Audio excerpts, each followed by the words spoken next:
Assalamu alaikum. So this is the first lecture by Medical Studying Skills Premium Learning, and we are going to conduct pharmacology session, and it's a paid session. तो ये एक demo class आप लोगों के लिए है और इसमें हम अपनी जो प्रीमियम लर्निंग है उसके बारे में बताना चाहते हैं कि हम फार्माकोलॉजी किस तरह आप लोगों को पढ़ाएंगे, किस तरह आप लोग का टेस्ट सेशन वाइवा सेशन उसी में इंक्लूडेड होगा और किस तरह आप लोग की 40 डेज में प्रिपरेशन करवाई जाएगी फार्माकोलॉजी की. So ये lecture हम introduction to the autonomic nervous system, which is the first chapter of autonomic nervous system है उस पे लेंगे. But before starting the lecture, I am going to tell you few details regarding the session. Then आप लोग lecture सुन सकते हैं and then you can assess. This is the first lecture. हम 3 trial lectures देंगे. First तो introduction to the autonomic nervous system पे होगा. Next cholinergic drugs पे होगा. उससे next anticholinergic drugs पे होगा. इंशाल्लाह ये 3 दिनों में आएगा और 12th ऑफ अप्रैल को इंशाल्लाह हमारा सेशन प्रॉपर स्टार्ट हो जाएगा. So this is started by medical studying skills. Most of the students know us. We guided you people last year और हमारे पेज पे हमारे फेसबुक ग्रुप्स में आप लोग जाके रिव्यूज हमारे देख सकते हैं. आप लोग को गाइडलाइंस मिली होंगी, प्रॉपर गाइडलाइंस के पीडीएफ्स आप लोगों ने हमारे पढ़े होंगे और आई होप उन सबसे आप लोगों का फायदा हुआ होगा. जो काफ़ी बच्चों के रिव्यूज होते हैं, एमएसएस प्रीमियम लर्निंग का अभी रिसेंटली सेशन हुआ था, उसके रिव्यूज भी हमारे फेसबुक पेज पे अपलोडेड है. You can see the reviews as well. Or this is a pharmacology 40 days session. Inshallah, we will try to cover almost all the topics except CNS because UHS में CNS के 10 chapter है और उसमें से 13 marks का paper आना है, जबकि बाकी टॉपिक्स की वेटेज ज़्यादा है. तो हमने पहले ऑब्वियसली स्मार्ट स्टडी से कवर करना है, बट इन द एंड इंशाल्लाह आप लोगों को सीएनएस का बताया ज़रूर जाएगा कि किस तरह you can prepare it really well, specially for those who want to get very very good marks and distinctions. बाकी सारे जो टॉपिक्स है वो तो ऑब्वियसली आपके डिस्टिंक्शन के अकॉर्डिंग प्रिपेयर करवाए जाएंगे, but we will help you in CNS as well. और उसके टेस्ट सेशन इसमें इंक्लूडेड होगा, टेस्ट आप लोगों के सीएनएस के लिए जाएंगे. It is a paid session. I want to clear it ताकि बाद में किसी को मसला ना हो. This is going to be started from 12th of April 2021. This is the first demo class, and if you want any detail, you can contact us on this number. और इधर आपको payment details दे दी जाएंगी. You will send the payment, और it is a first come first serve policy. जब हमारी seats खत्म हो जाएगी उसके बाद we are not going to add any person in our group. So this is the introduction to the autonomic nervous system. Autonomic nervous system सबसे important chapter है pharmacology का. अगर आपको ऑटोनॉमिक नर्वस सिस्टम आता होगा तो आगे जितने भी चैप्टर है, सीवीएस है, जीआईटी है, रेस्पिरेटरी सिस्टम है, ये सारे चैप्टर्स में ऑटोनॉमिक नर्वस सिस्टम के कॉन्सेप्ट्स अप्लाई होंगे और ये सबसे इम्पोर्टेंट चैप्टर है. और ऑटोनॉमिक नर्वस सिस्टम में 5 चैप्टर है, इसमें से एक एससीक्यू आना है और 5 से 6 एमसीक्यू ऑलमोस्ट इसमें से आते हैं. तो इसके 5 चैप्टर है. फर्स्ट चैप्टर है इंट्रोडक्शन के बारे में. अगर आपको इंट्रोडक्शन आता है, इसके अगले जो 4 चैप्टर है वो आपके लिए हलवा हो जाएंगे, क्योंकि इंट्रोडक्शन में इसकी जो हर रिसेप्टर के रिगार्डिंग और इसके सारे जनरल कॉन्सेप्ट्स कवर हो जाएंगे. और अगर आपका general concept, basic concept strong है तो आप लोगों को नेक्स्ट वाले चैप्टर में से सिर्फ ड्रग्स अच्छे से याद करनी पड़ेगी और आपको उनके एक्शन खुद ब खुद समझ आते जाएंगे अगर आपको ये चैप्टर अच्छे से समझ आया. सो आई ऑलवेज ट्राई कि फार्माकोलॉजी पढ़ाई ना जाए बल्कि समझाई जाए. सबसे बड़ा मसला यह है कि फार्माकोलॉजी को क्रैम किया जाता है, but pharmacology is one of the most interesting subject you will find in MBBS, and inshallah we will make it amazing and fun for you.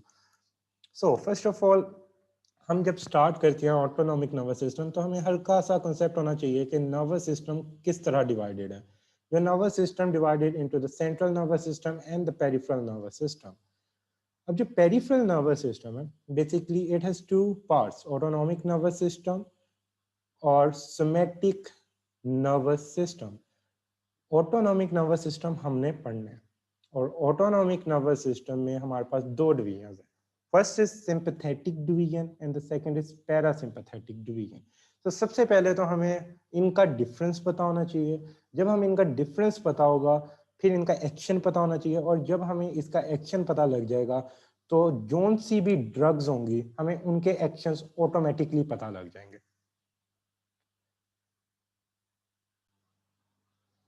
So autonomic nervous system is further divided into two systems, हमने बता दिया, parasympathetic and the sympathetic. जो parasympathetic nervous system है इसमें कौन सी nerves involve होती है, सबसे पहले हमें वो पता होना चाहिए। क्रेनियल नर्व नंबर 3, 7, 9, 10 ये इन्वॉल्व होती है। उसके अलावा जो नर्व्स, स्पाइनल नर्व्स होती है S2 से S4 वो इन्वॉल्व होती है। ये हमारे पास पैरासिम्पथेटिक नर्वस सिस्टम की नर्व्स हैं। Then we move toward the sympathetic nervous system. तो आप लोगों ने थोरेक्स में भी पढ़ा होगा T1 to T12 और उसके अलावा L1 to L5। ये सारी नर्व्स जो है वो सिंपैथेटिक नर्वस सिस्टम में इन्वॉल्व होती हैं। अब हमें पता कैसे लगेगा कि ये पैरासिम्पैथेटिक नर्वस सिस्टम की नर्व है, ये सिंपैथेटिक नर्वस सिस्टम की नर्व है? कोई एक तो ऐसा स्पेसिफिक डिफरेंस होगा जिसकी बेसिस पे इन दोनों को डिवाइड किया जाता है। तो जो सबसे मेजर डिफरेंस है सबसे पहले वो डिस्कस किया जाएगा ताकि मेजर डिफरेंस आपको पता लगे। So the most important and the prominent difference जिसकी बेसिस पे पैरासिम्पैथेटिक और सिंपैथेटिक नर्वस सिस्टम डिवाइड किया जाता है वो गैंग्लिया है। जो गैंग्लिया पैरावर्टेब्रल चेन में है और प्रीवर्टेब्रल चेन में है, उनसे जो भी फाइबर बाहर जाएगा वो हमारे पास सिंपैथेटिक फाइबर होगा। ये आपकी स्पाइनल कॉर्ड है। स्पाइनल कॉर्ड के इधर आपके पास कुछ गैंग्लियंस पड़े होते हैं चेन की फॉर्म में। स्पाइनल कॉर्ड में से नर्व निकली और नर्व जाके गैंग्लियन के अंदर नर्व ने साइनेप्स कर लिया। तो ये ब्लू से मैं नर्व शो कर रहा हूँ, ये नर्व निकली, इसने गैंग्लियन के अंदर जाके साइनेप्स किया।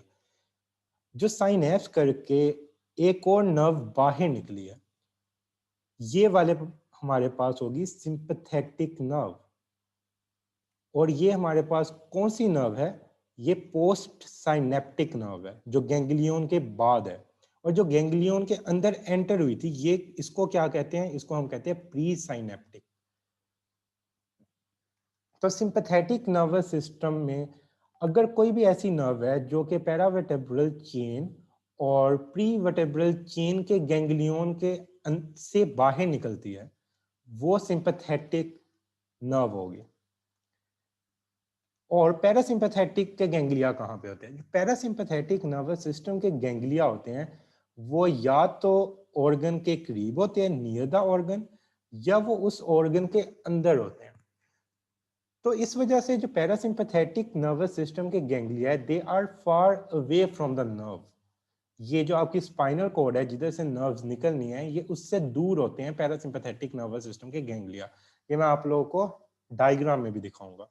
इसके बाद डायग्राम आएगी, वो आपको बहुत अच्छे से क्लियर करेगी इस बात को। आप लोग ने पैरासिम्पैथेटिक के 4 बड़े इंपॉर्टेंट गैंग्लियंस पढ़े थे हेड एंड नेक में, जिसमें से एक सीलियरी गैंग्लियन था। आप कहते थे this is a parasympathetic ganglion. एक टेरिकोपैलेटाइन गैंग्लियन था which is also a parasympathetic ganglion. तो वो देखें, वो आपकी स्पाइनल कॉर्ड से दूर है, वो नियर द ऑर्गन है। सीलियरी गैंग्लियन आपकी आई को कंट्रोल करता है और वो आई के करीब ही पड़ा हुआ है। तो ये पैरासिम्पैथेटिक नर्वस सिस्टम है। तो बस याद रखना है, सिंपैथेटिक एंड पैरासिम्पैथेटिक जो डिस्ट्रीब्यूट होते हैं on the basis of ganglia होते हैं। जो सिंपैथेटिक नर्वस सिस्टम है, इसके प्री गैंग्लियोनिक फाइबर शॉर्ट होते हैं, यानी जो फाइबर गैंग्लियन के अंदर एंटर हो रहा है वो शॉर्ट होगा, और जो गैंग्लियन से निकल के आगे जा रहा है वो लॉन्ग होगा इन case of sympathetic nervous system. But it is opposite in case of parasympathetic nervous system, जो कि अगली डायग्राम में आप लोगों को नजर आएगा। अब सिंपैथेटिक नर्वस सिस्टम का मैं एक और फीचर बता दूं कि sympathetic nervous system gate activated in the fight and flight response. For example, आपके सामने सांप आ गया, आपके सामने शेर आ गया, आपको स्ट्रेस होगा, एकदम आप डर जाओगे और आपका सिंपैथेटिक नर्वस सिस्टम एक्टिवेट होगा। आपका सिंपैथेटिक नर्वस सिस्टम जब एक्टिवेट होगा, आपके डिफरेंट ऑर्गन्स पे इनर्वेशन जाएगी सिंपैथेटिक नर्वस सिस्टम की। तो ये आपको स्ट्रेस में आपकी बॉडी का फंक्शन करवाता है। यानी आपको एकदम स्ट्रेस हुआ, आपने शेर को देखा, आप एकदम दौड़ लगा दोगे। तो क्या हुआ? तब आपका सिंपैथेटिक नर्वस सिस्टम एक्टिवेट हुआ था। पैरासिम्पैथेटिक कब एक्टिवेट होता है? When you are on rest time और डाइजेस्ट। फॉर एग्जांपल, आप आराम से बैठे हुए हैं और आप अपनी फेवरेट मूवी देख रहे हैं, तो तब आपका पैरासिम्पैथेटिक नर्वस सिस्टम एक्टिवेट होगा। आप साथ साथ स्नैक्स खा रहे हैं, साथ डाइजेशन चल रही है, तो तब आपका पैरासिम्पैथेटिक नर्वस सिस्टम एक्टिवेट होगा। जो नॉर्मली आपका एक्टिवेटेड होता है वो पैरासिम्पैथेटिक होता है। फॉर एग्जाम्पल आप मूवी देख रहे हैं, आपका पैरासिम्पैथेटिक नर्वस सिस्टम एक्टिवेटेड था, एकदम कोई हॉरर सीन आ जाता है, हॉरर सीन आएगा तो आप डर जाओगे, तब आपका सिंपैथेटिक नर्वस सिस्टम एक्टिवेट हो जाएगा। So this is the basic difference between the sympathetic and the parasympathetic nervous system. अब हम देखते हैं ये डायग्राम को। This diagram is very elaborative. सबसे पहले हम देखते हैं जो ये राइट साइड है ना, ये सिंपैथेटिक नर्वस सिस्टम को शो कर रही है, और जो लेफ्ट साइड है ये हमारे पास पैरासिम्पैथेटिक नर्वस सिस्टम को शो कर रही है। सिंपैथेटिक नर्वस सिस्टम में हमने क्या कहा था, जो गैंग्लियन है these are present near the spinal cord. तो ये देखिए जो ये पैरावर्टेब्रल चेन है, it is present near the spinal cord. जो इस चेन के अंदर नर्व एंटर हो रही है, it is said to be pre synaptic nerve. और इस गैंग्लियन से बाहर जो नर्व आ रही है, it is said to be post synaptic nerve. So you can clearly see that presynaptic fibers are short and postsynaptic fibers are long. But it is opposite in the case of the parasympathetic nervous system. Parasympathetic में आप लोग देख सकते हैं कि ये nerve निकली, heart के करीब गई, वहां पे जाके इधर कहीं गैंग्लियन पड़ा होगा, तो इसका जो प्री साइनेप्टिक फाइबर है वो लॉन्ग होगा और इसका जो पोस्ट साइनेप्टिक फाइबर है वो शॉर्ट होगा। तो सिंपैथेटिक नर्वस सिस्टम और पैरासिम्पैथेटिक नर्वस सिस्टम बहुत सी जगह है जहाँ पे दोनों सिस्टम एक्ट करते हैं, और कुछ ऐसी जगह हैं जहाँ पे सिर्फ सिंपैथेटिक नर्वस सिस्टम एक्ट करता है। तो ये हम आगे पढ़ेंगे कि कहाँ पे सिर्फ पैरासिम्पैथेटिक एक्ट करता है, कहाँ पे सिर्फ सिंपैथेटिक एक्ट करता है, कहाँ पे दोनों एक्ट करते हैं, और कहाँ पे इनमें से कौन सा सिस्टम डोमिनेट करता है। तो ये सारी चीजें हमने पढ़नी है। जब हमें ये सब कुछ समझ आ जाएगा, तो जब नेक्स्ट लेक्चर में हम ड्रग्स पढ़ेंगे तो हमारे पास ड्रग्स का एक्शन हमें पहले से ही पता होगा। हमें बस उसके रिसेप्टर का अगर पता होगा कि उसका रिसेप्टर क्या करता है, तो ड्रग का एक्शन वही होगा जो रिसेप्टर का फंक्शन है। सो नेक्स्ट स्लाइड की तरफ हम चलते हैं। So basically we have two nervous system, autonomic nervous system, parasympathetic and sympathetic. इनके अब रिसेप्टर्स हैं। इनके रिसेप्टर्स हमारे पास है nicotinic cholinergic receptor, muscarinic cholinergic receptor. इसमें वर्ड आ रहा है कोलिनर्जिक। ये किस में है? Parasympathetic nervous system. Cholinergic word क्या इंडिकेट कर रहा है? कोलिनर्जिक एसिटाइल कोलिन को इंडिकेट कर रहा है। और इसको इंडिकेट करने की क्या जरूरत है? क्योंकि इन रिसेप्टर्स पे सिर्फ एसिटाइल कोलिन अटैच हो सकती है, या acetyl choline like molecules attach हो सकते हैं। यानी जो आपके पास निकोटीनिक रिसेप्टर्स हैं और मस्कुरिनिक रिसेप्टर्स हैं, इन पे कौन एक्ट करता है? इस पे एसिटाइल कोलिन एक्ट करती है, और एसिटाइल कोलिन की वजह से इन रिसेप्टर को हम कह देते हैं कोलिनर्जिक रिसेप्टर्स। जो सिंपैथेटिक नर्वस सिस्टम है, इसमें आपके पास दो तरह के रिसेप्टर्स होते हैं, alpha adrenergic receptor and the beta adrenergic receptor. Now what is adrenergic in this line? Adrenergic receptors पे दो चीजें इंपॉर्टेंटली मेनली अटैच होती हैं। One is norepinephrine, the other is epinephrine. तो इन रिसेप्टर्स पे एपिनेफ्रीन या नोरेपिनेफ्रीन की अफिनिटी होती है। इन रिसेप्टर्स पे आके एपिनेफ्रीन और नोरेपिनेफ्रीन नहीं अटैच होगी, और इन रिसेप्टर्स पे जाके एसिटाइल कोलिन नहीं अटैच होगी। What is the reason? क्योंकि स्ट्रक्चरल कंपैटिबिलिटी होनी चाहिए, और स्ट्रक्चरल कंपैटिबिलिटी इन रिसेप्टर की एसिटाइल कोलिन के साथ मिलती है। दैट्स व्हाई इन पे एसिटाइल कोलिन अगर अटैच होगा तो ये फंक्शन करेंगे, इन पे आके कोई और मॉलिक्यूल अटैच नहीं हो सकता। अच्छा, अब ये आप गौर से देखिए, नीचे सिंपैथेटिक नर्वस सिस्टम है, इसमें ये गैंग्लियन है, ये प्री साइनेप्टिक फाइबर है, पीएसएफ से प्री साइनेप्टिक फाइबर, और ये पोस्ट साइनेप्टिक फाइबर है। साइनेप्स कहाँ पे बन रहा है? Inside the ganglion. ये बेसिक्स आप लोगों को वैसे पता होगी, but I am repeating it क्योंकि इस पे पूरी आपके 4 चैप्टर्स डिपेंड करने हैं, तो आपको ये पता होना चाहिए। याद रखना है, जो प्री साइनेप्टिक फाइबर्स हैं ये हमेशा एसिटाइल कोलिन रिलीज करते हैं। व्हाट इज द रीजन कि सिर्फ एसिटाइल कोलिन क्यों रिलीज करते हैं? प्री गैंग्लियोनिक न्यूरॉन हमेशा एसिटाइलकोलिन रिलीज करेगा, इसके अलावा नहीं रिलीज करते। क्यों? क्योंकि जो ये गैंग्लियन है, इस गैंग्लियन में रिसेप्टर प्रेजेंट होते हैं N N type, N type receptor are present here. जब एन टाइप रिसेप्टर प्रेजेंट है तो एन टाइप को तो सिर्फ एसिटाइलकोलिन ही जाके एक्ट कर सकती है। तो इस वजह से अगर कोई और रिलीज हो भी जाएगा, वो एक्शन नहीं कर सकता in the ganglion, because in ganglion N type receptor is present. तो दैट्स व्हाई हमेशा pre synaptic fibre acetylcholine release करते हैं, और ये एन टाइप रिसेप्टर की लोकेशन है ganglion. Next, sympathetic nervous system के जो पोस्ट साइनेप्टिक फाइबर है, post synaptic fibre in sympathetic nervous system release norepinephrine mainly, norepinephrine mainly release करते हैं। और नॉरएपिनेफ्रिन किन रिसेप्टर्स पे जाके लग सकती है? एड्रीनर्जिक। सो ये हमारे पास adrenergic post synaptic receptors present है जहाँ पे नॉरएपिनेफ्रिन जाके लग जाएगी। अब हम नेक्स्ट साथ ही डायग्राम है पैरासिम्पैथेटिक नर्वस सिस्टम, इसमें ये है प्री साइनेप्टिक फाइबर, और इसका आप प्री साइनेप्टिक फाइबर देख सकते हैं कि लॉन्ग है as compare to pre synaptic fibre of sympathetic nervous system. Pre synaptic fibre हमेशा एसिटाइलकोलिन रिलीज होती है, बेशक वो सिंपैथेटिक है, बेशक वो पैरासिम्पैथेटिक है। प्री साइनेप्टिक फाइबर्स हमेशा एसिटाइलकोलिन रिलीज करते हैं बिकॉज गैंग्लियन में एन टाइप रिसेप्टर्स होते हैं।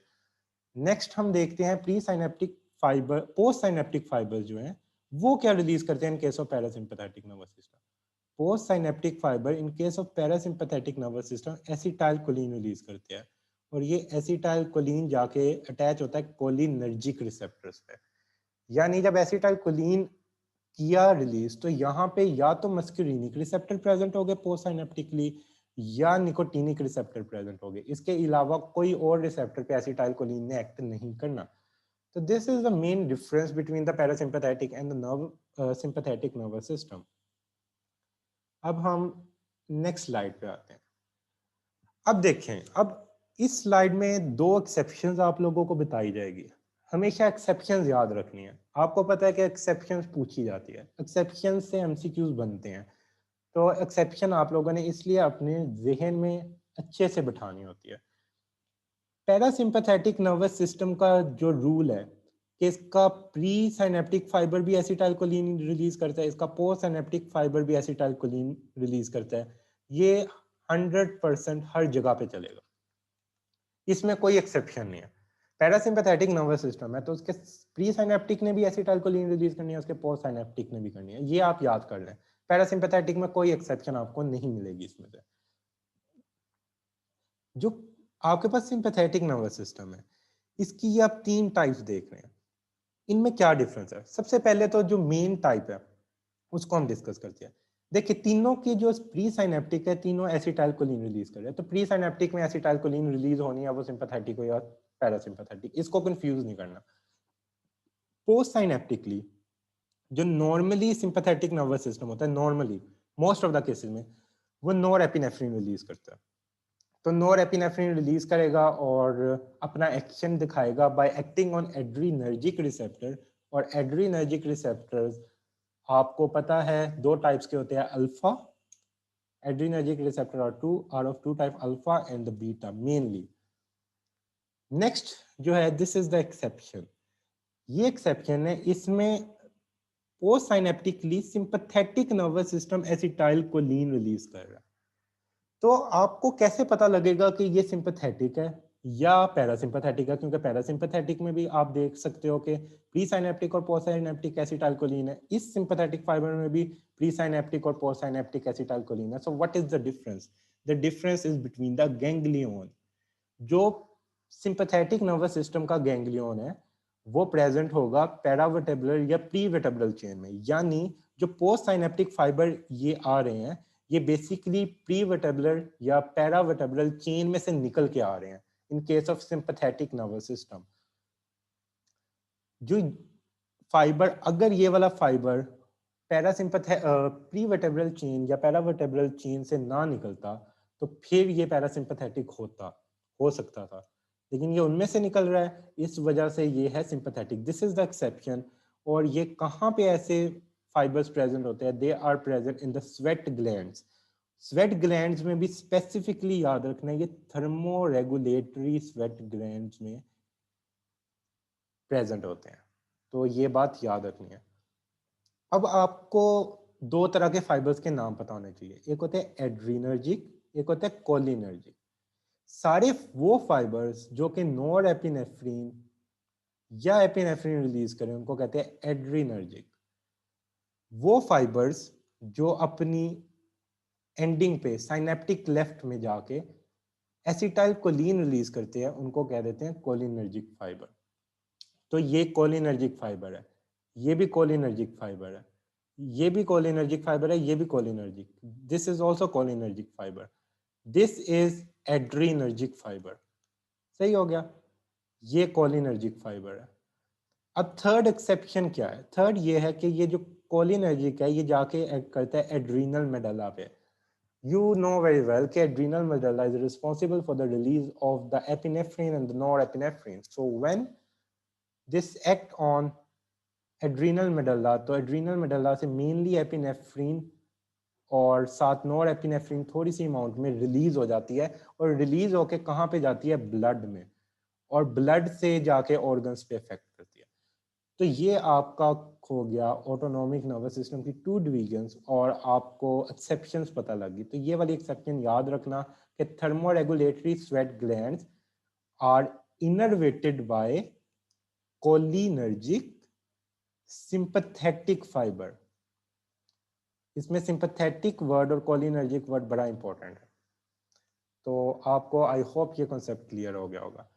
सो नेक्स्ट अब हम आते हैं, what is the difference between the adrenergic receptor and cholinergic receptor. अभी हम पीछे पढ़ के आए हैं कि दो तरह के रिसेप्टर से adrenergic and the cholinergic.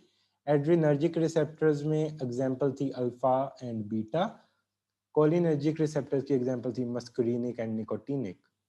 Adrenergic receptors are autonomic that bind to adrenaline and noradrenaline, which is the other name of epinephrine or norepinephrine. तो एड्रीनर्जिक रिसेप्टर पे सिर्फ ये जाके बाइंड हो सकती है क्योंकि इनकी अफिनिटी है उसके साथ। In case of the cholinergic receptor, acetyl choline bind to the receptor. Acetyl choline की अफिनिटी है मस्करीनिक और निकोटीनिक के साथ। एड्रीनर्जिक जो रिसेप्टर्स होते हैं ये आपके सिंपैथेटिक नर्वस सिस्टम को कंट्रोल कर रहे होते हैं, और cholinergic receptors parasympathetic nervous system, इसके neurotransmitter sympathetic adrenaline, noradrenaline, cholinergic में एसिटाइल कोलिन, रिसेप्टर की example alpha beta nicotine and muscarinic. तो this is the basic concept. अब इंपॉर्टेंट पॉइंट्स याद रखें, these are the MCQs points, आप लोगों को ये सारे पॉइंट्स आने चाहिए। सबसे पहले ऑल प्री साइनेप्टिक, ये सारा कंक्लूजन है जो पीछे पड़ा है, all pre synaptic ganglia release acetylcholine, first important point.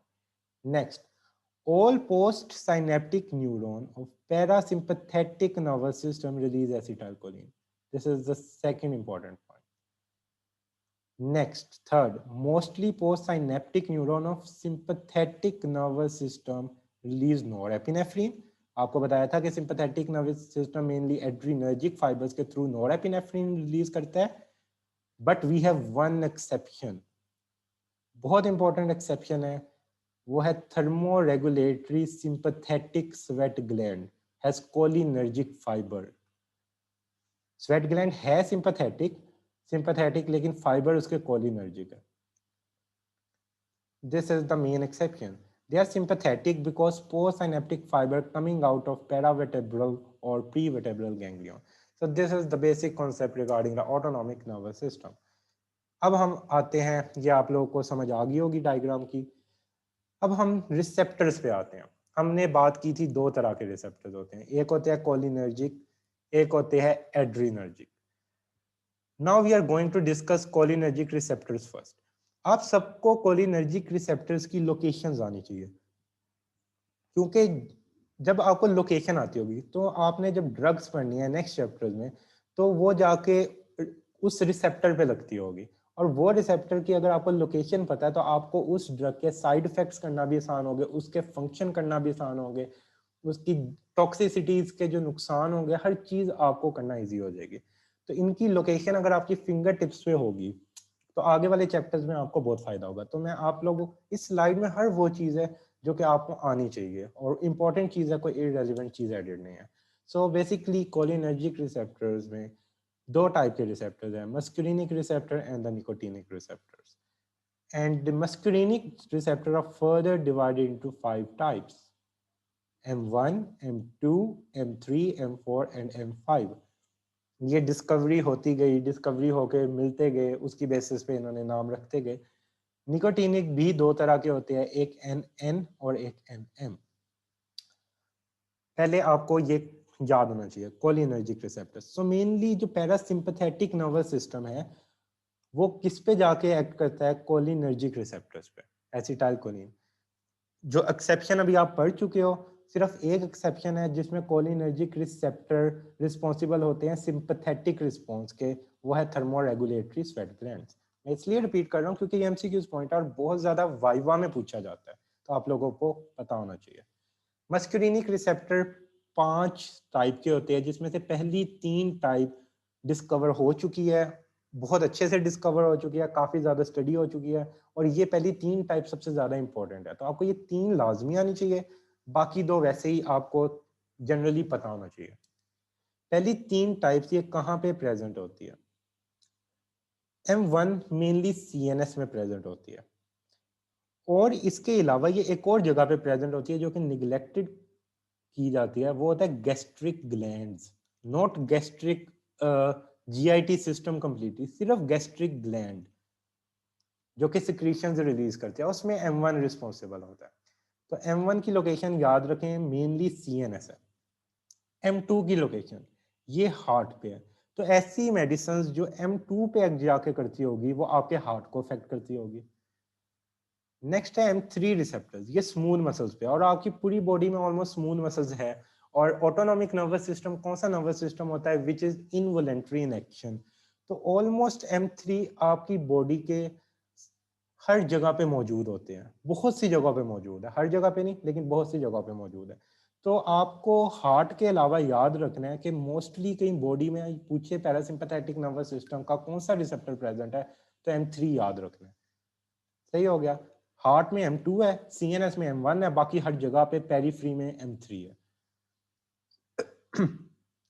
तो M3 हो गया। M4 और M5 का बस इतना याद रखें कि ये CNS में प्रेजेंट होते हैं। So this is one of the very important point जो आपको याद होना चाहिए कि मेजर मस्कुलिनिक रिसेप्टर GIT में प्रेजेंट होते हैं, वो M3 टाइप है। लेकिन जो गैस्ट्रिक ग्लैंड में यानी स्टमक के ग्लैंड्स में होते हैं, वहां पे M1 टाइप प्रेजेंट होते हैं। तो ये आपको याद होना चाहिए। तो ये मस्कुलिनिक रिसेप्टर का बेसिक सा ओवरव्यू है। नेक्स्ट निकोटिनिक रिसेप्टर का बेसिक सा ओवरव्यू पढ़ते हैं, देन हम स्पेसिफिकली जाएंगे आगे इसके। निकोटिनिक रिसेप्टर 2 टाइप के होते हैं, N1, N2। ये आपको पता होना चाहिए कि N1 को ही NM कहते हैं और N2 को NN कहते हैं। इसमें M क्या इंडिकेट कर रहा है, nerve muscle junction, neuromuscular junction, यानी न्यूरॉन आया, मसल को इनर्वेट किया, तो वहां पे मसल पे जो रिसेप्टर्स प्रेजेंट होते हैं वो होते हैं NM रिसेप्टर। और NN रिसेप्टर कहाँ पे होते हैं, ऑटोनोमिक गैंग्लिया पे। इसलिए गैंग्लिया पे सिर्फ एसिटाइल कोलिन रिलीज होती है, यानी प्री साइनेप्टिक फाइबर हमेशा एसिटाइल कोलिन इसलिए रिलीज करते हैं because ganglia have NN type of receptors. तो ये हमारे पास निकोटिनिक 2 टाइप के, ये बहुत इंपॉर्टेंट है।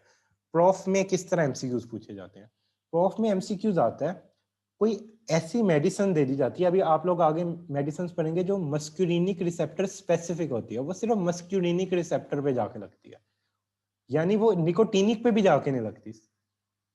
मतलब ऐसी मेडिसिन जो सिर्फ मस्कुलिनिक पे जाके लगे, निकोटिनिक पे जाके नहीं लगेगी। तो स्केलेटल मसल पे आपके प्रेजेंट होते हैं NM रिसेप्टर। तो ऐसी मेडिसिन जो मस्कुलिनिक पे जाके लगती है, निकोटिनिक पे नहीं, वो आपके स्केलेटल मसल पे कोई इफेक्ट नहीं करेगी। तो ये कॉन्सेप्ट बहुत यूज होगा और ये एमसीक्यूज है और प्रोफ में बहुत बारी आया हुआ है।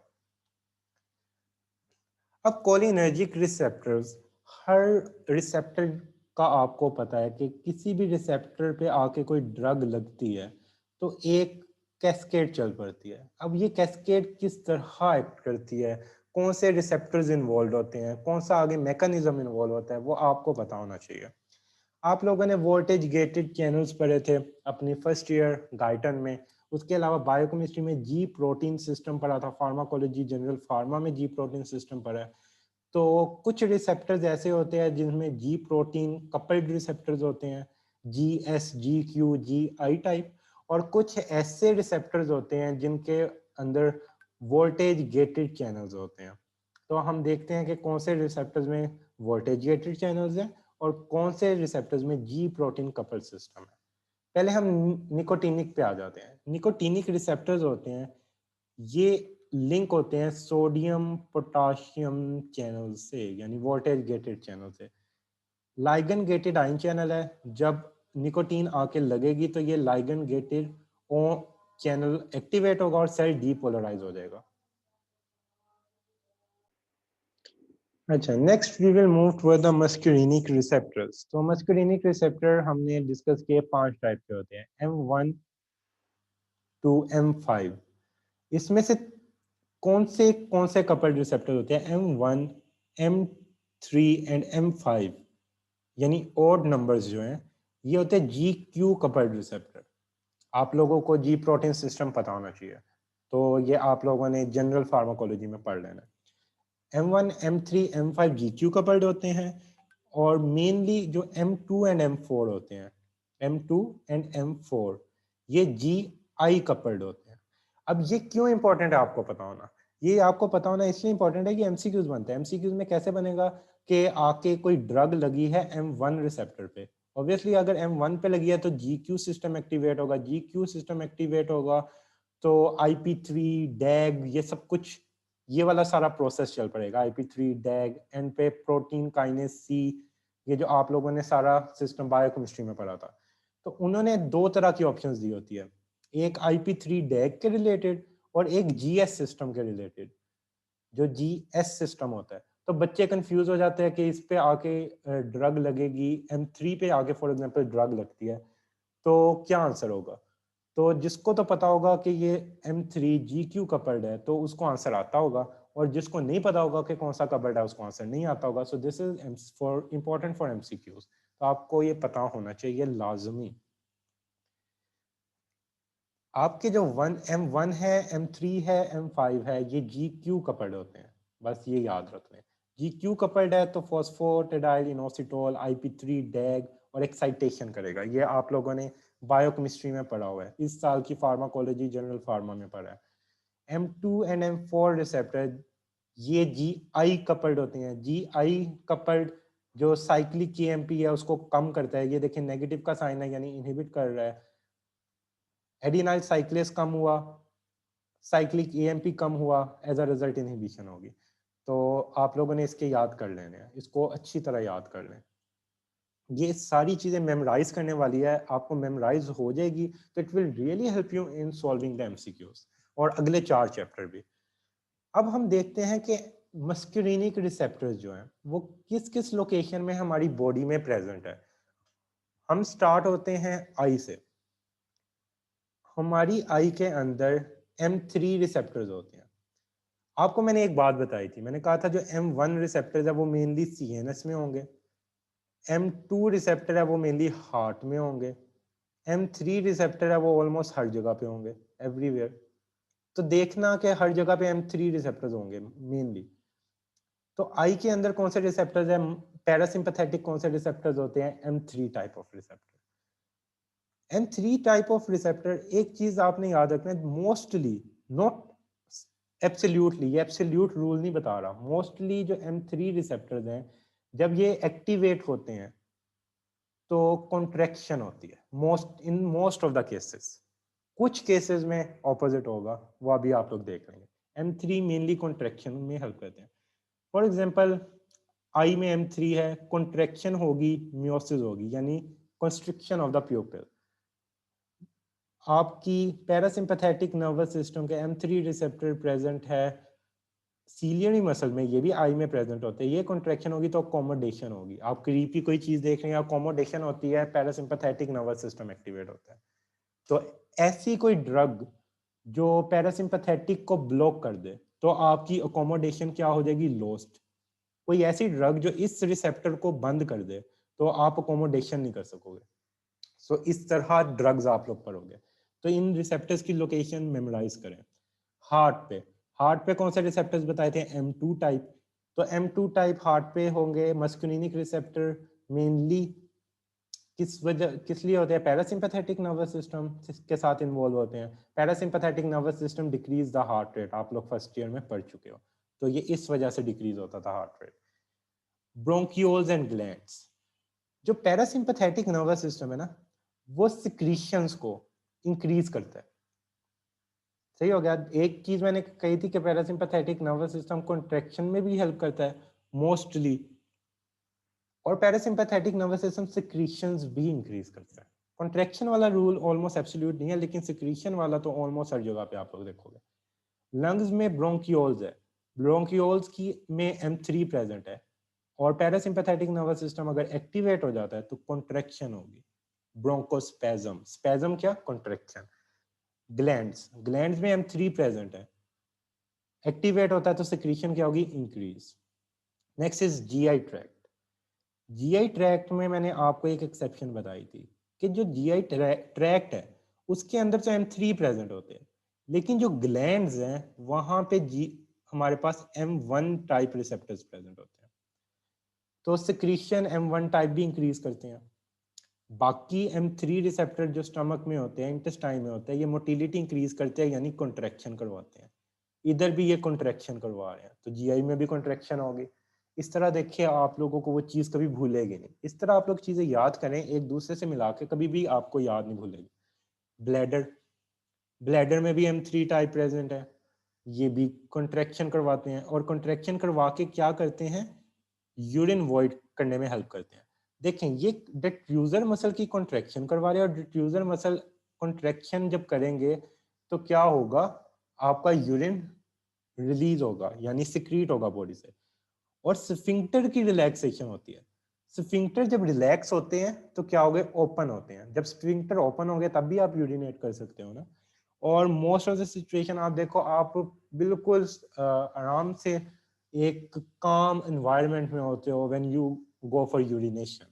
तो यूरिनेशन एकदम, अगर स्ट्रेस की कंडीशन में हो यू कैन स्टॉप यूरिनेशन, लेकिन जब आप काम एनवायरनमेंट होते हो तब आप यूरिनेट इजीली कर सकते हो। तब क्या होगा, पैरासिम्पैथेटिक एक्टिवेट होता है, उसमें भी आप लोगों ने पूरा प्रोसेस पढ़ा हुआ है, उसमें H2S4 इन्वॉल्व होता है, या आप लोग फिजियो में पढ़ के आ चुके हो। नेक्स्ट है स्फिंक्टर्स। स्फिंक्टर्स सिर्फ ऐसी चीज है जहाँ पे जो मस्कुलिनिक रिसेप्टर है वो रिलैक्सेशन करते हैं, बाकी हर जगह पे कॉन्ट्रैक्शन कर रहे हैं। जो स्फिंक्टर्स है वहां पे आके पैरासिम्पैथेटिक नर्वस सिस्टम रिलैक्स करते हैं, यानी स्फिंक्टर्स ओपन छोड़े हुए हैं, बाकी हर जगह पे कॉन्ट्रैक्शन जारी है। ग्लैंड सिक्रीशंस जो है वो इंक्रीज होती है। एंड द लास्ट इज, अच्छा अब एक बड़ी इंपॉर्टेंट बात, ये देखिए ये स्वेट है ना, ये थर्मोरेगुलेटरी स्वेट ग्लैंड्स, ये सिंपैथेटिक होते हैं। आपको कितनी बारी बता दिया, ये अब याद रखना है। नेक्स्ट है ब्लड वेसल्स। ब्लड वेसल्स की एक बड़ी इंपॉर्टेंट बात है, ये आगे मैं आपको समझाऊंगा भी अच्छे से, अभी मैं बताऊंगा। जो मस्कुलिनिक रिसेप्टर्स है ना, ये ब्लड वेसल की डायलेशन करते हैं, लेकिन डायलेशन करने का मैकेनिज्म ये है, ये नाइट्रिक ऑक्साइड एंडोथेलियम से रिलीज करवाते हैं। And you know very well that nitric oxide is responsible for the dilation of the blood vessels, ये आप लोग गाइटन में पढ़ चुके हैं। लेकिन इन रिसेप्टर्स की कोई इनर्वेशन नहीं होती। What is meant by no innervation, ये मैंने आपको समझाना है, क्योंकि ये अगर आपको चीज आती होगी तो आगे वाले चैप्टर्स में से जो क्रिटिकल एमसीक्यूज बनते हैं ना, वो आपके कभी गलत नहीं होंगे। ये चीज समझाई भी नहीं जाती और समझ आती भी नहीं है बच्चों को।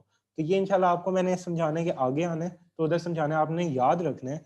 जो पैरासिम्पैथेटिक के मस्कुलिनिक रिसेप्टर्स होते हैं वो नॉन इनर्वेटेड होते हैं। What is meant bye non innervated, it will be explained in the end of the lecture. मस्कुलिनिक receptors की लोकेशंस याद कर लें अच्छे से। आपको अभी लग रहा होगा कि कितना कुछ याद करना है, यस आपको याद करना पड़ेगा। जब तक आप मेमोराइज नहीं करेंगे आपको ड्रग्स में मसला होगा। अगर आपको ये चीज आ गई, इंशाल्लाह अगले 4 चैप्टर आपके लिए कुछ भी नहीं होंगे। नेक्स्ट है एड्रीनल मेडुला। अब हम निकोटीनिक रिसेप्टर्स की बात करने लगे। निकोटीनिक रिसेप्टर्स कहाँ पे प्रेजेंट होते हैं? निकोटीनिक दो टाइप्स के थे, एक थे NN, एक थे NM।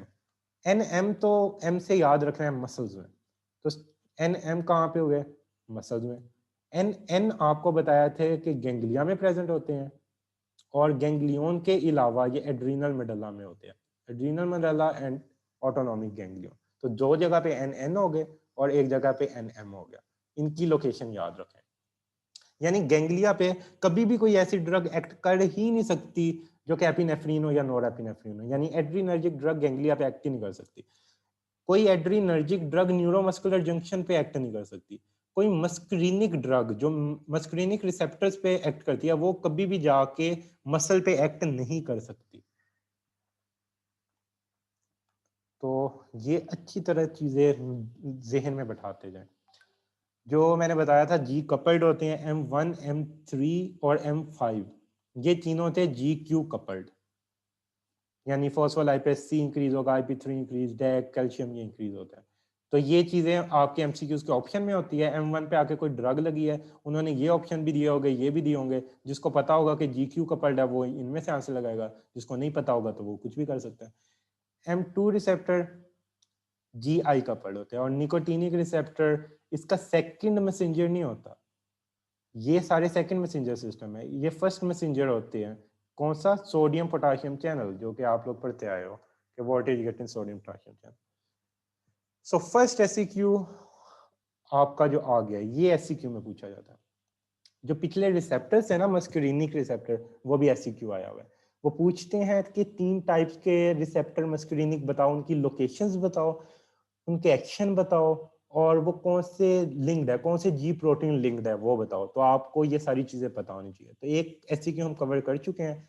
नेक्स्ट एससीक्यू ये आपका एससीक्यू है कि डिफरेंट मैकेनिज्म्स के थ्रू एसिटाइल कोलिन की फॉर्मेशन होती है, और ये डिफरेंट ड्रग्स है जो एसिटाइल कोलिन की फॉर्मेशन को रोकती है, और ये एसिटाइल कोलिन की फॉर्मेशन को डिफरेंट स्टेप्स पे रोकती है, और किस स्टेप पे रोकती है आपको ये पता होना चाहिए।